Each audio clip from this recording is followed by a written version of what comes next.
নমস্কার বন্ধুরা, ঐশীস কিচেনে সবাইকে জানাই স্বাগত।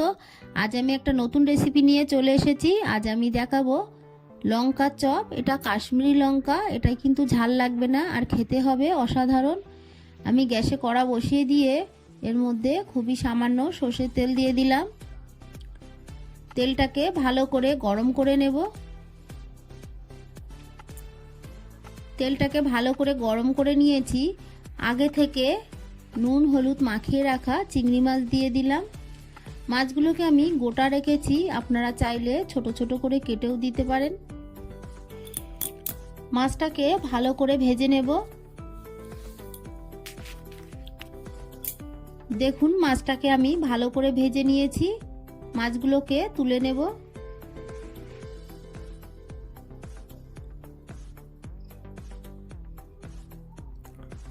মাছগুলোকে আমি তুলে নিলাম। এই তেলের মধ্যে এবার দিয়ে দেব থেতো করে রাখা রসুন, থেতো করে নেওয়া আদা, থেতো করে নেওয়া দুটো কাঁচা লঙ্কা। ভালো করে নেড়েচেড়ে মশলাটাকে একটু কষিয়ে নেব। দিয়ে দেব লবণ, এরপর দিয়ে দেব হলুদ গুঁড়ো। এই সময় গ্যাসের ফ্লেম আমি লো করে রেখেছি। দিয়ে দেব জিরে গুঁড়ো, হাফ টিস্পুন জিরে গুঁড়ো দিয়ে দিলাম। এরপর এর মধ্যে আমি দিয়ে দেব খুবই সামান্য কাশ্মীরি লঙ্কার গুঁড়ো। এটা দিলে খুব ঝাল হয় না, একটু কালার হয়, কালারের জন্যই আমি দিলাম। অল্প জল দিয়ে দিলাম, না হলে মশলাটা পুড়ে যাবে।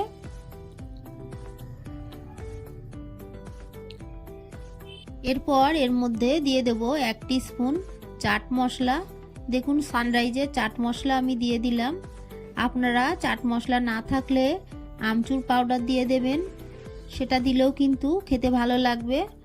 মশলাটাকে খুব ভালো করে আমি কষিয়ে নিয়ে সিদ্ধ করে রাখা আলু দিলাম। আলুটাকে আমি ম্যাশ করে নিয়েছি। আলুটাকে দিয়ে ভালো করে নেড়ে কষিয়ে নেব।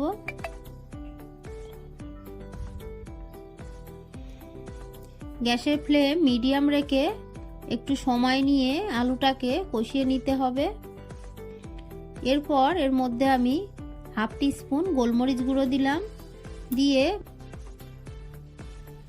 আরও কিছুক্ষণ নেড়ে নেব। এই সময় গ্যাসের ফ্লেম আমি লো করে রেখেছি। দিয়ে দিলাম ধনেপাতা কুচি, দিয়ে আরও একটু নেড়ে নেব।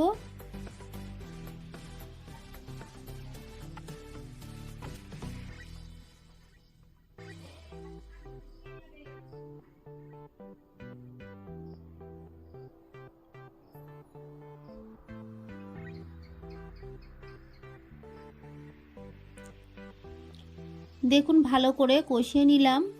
সবশেষে এর মধ্যে আমি দেখুন খুবই সামান্য দিয়ে দিলাম বিট লবণ।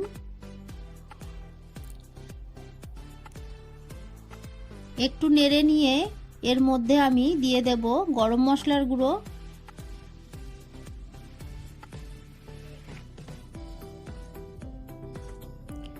দিয়ে দেব ভাজা মশলা। এখানে আছে গোটা জিরে, গোটা ধনে, গোটা শুকনো লঙ্কা, শুকনো খোলায় ভেজে আমি গুঁড়ো করে দিলাম। দিয়ে আরও একটু নেড়ে নেব।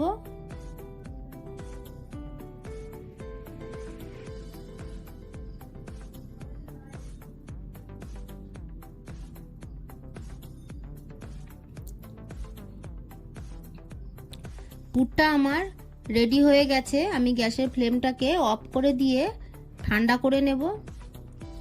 এই সময় একটু দেখে নিলাম সব কিছু ঠিক আছে। আমি এবার গ্যাসের ফ্লেমটাকে অফ করে ঠান্ডা করে নিয়েছি। দেখুন একটা করে লঙ্কা নিয়েছি। লঙ্কাটা দেখুন আমি মাঝখান দিয়ে ফাল করে নিয়ে ভেতরে দানাগুলো সব বার করে নিয়েছি। এরপর একটা চিংড়ি মাছ নিয়েছি আর আলুর যে পুরটা বানিয়েছে সেটা কিছুটা নিয়ে ভেতরে যতটা ধরবে ভরে দিচ্ছি। দেখুন এইভাবে দিয়ে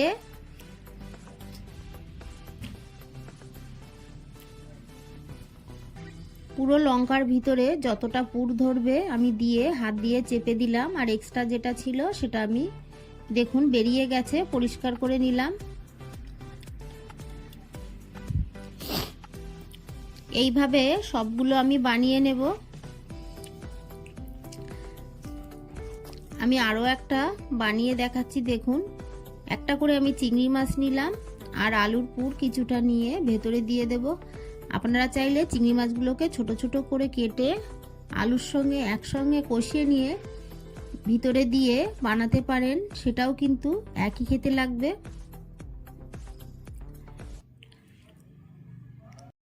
এইভাবে খুব সহজেই বাড়িতে লঙ্কার চপ বানাবেন, দেখবেন কত সুন্দর খেতে লাগে। আপনাকে সবাই আবার বানাতে বলবে। এটাও কিন্তু আমার বানানো রেডি হয়ে গেল। আমি বাকিগুলোকে একইভাবে পুর ভরে নেব।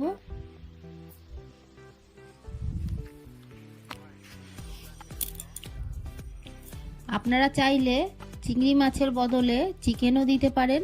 চিকেনগুলোকে ছোট ছোট করে কেটে কষিয়ে নিয়ে তারপর আলুটাকেও কষিয়ে নিয়ে একসঙ্গে মিশিয়ে এইভাবে পুর ভরেও করতে পারেন, সেটাও কিন্তু খেতে দারুণ লাগবে।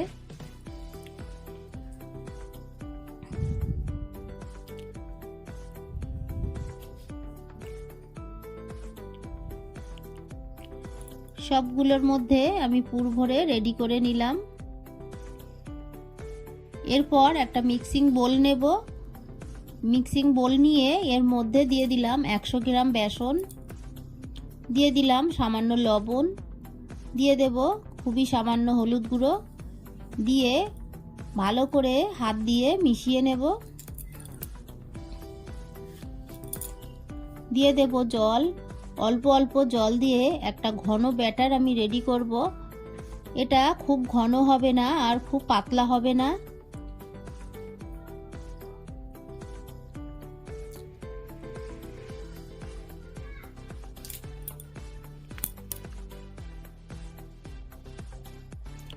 অল্প অল্প জল দিয়ে ব্যাটারটাকে আমি রেডি করে নিয়েছি। দেখেই তো বুঝতে পাচ্ছেন কতটা ঘন রেখেছি। এরপর আমি গ্যাসে কড়া বসিয়ে দিয়ে দেব সাদা তেল। এই তেলটাকে গরম করে নেব। তেলটা গরম হয়ে গেছে আর দেখুন আমি যে ব্যাটার রেডি করেছি সেটার মধ্যে লঙ্কাগুলোকে চুবিয়ে নিয়ে দিয়ে দেব। খুব সহজভাবেই এটা বাড়িতে বানিয়ে নেওয়া যায় আর এর স্বাদ কিন্তু অসাধারণ লাগে। আমরা তো অনেক রকম চপ খেয়েছি, একবার লঙ্কার চপ এইভাবে বাড়িতে বানিয়ে খেয়ে দেখবেন।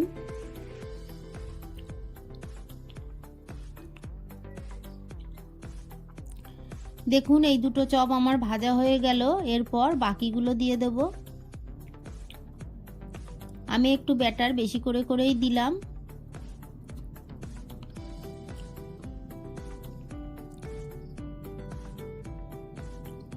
এটাকে উল্টে পাল্টে লালচে করে ভেজে নেব, তবে খুব কড়া করে কিন্তু ভাজবো না।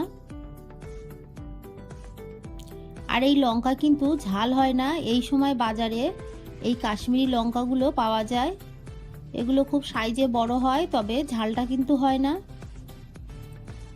একইভাবে আরো দুটো চপ আমি ভেজে নেব।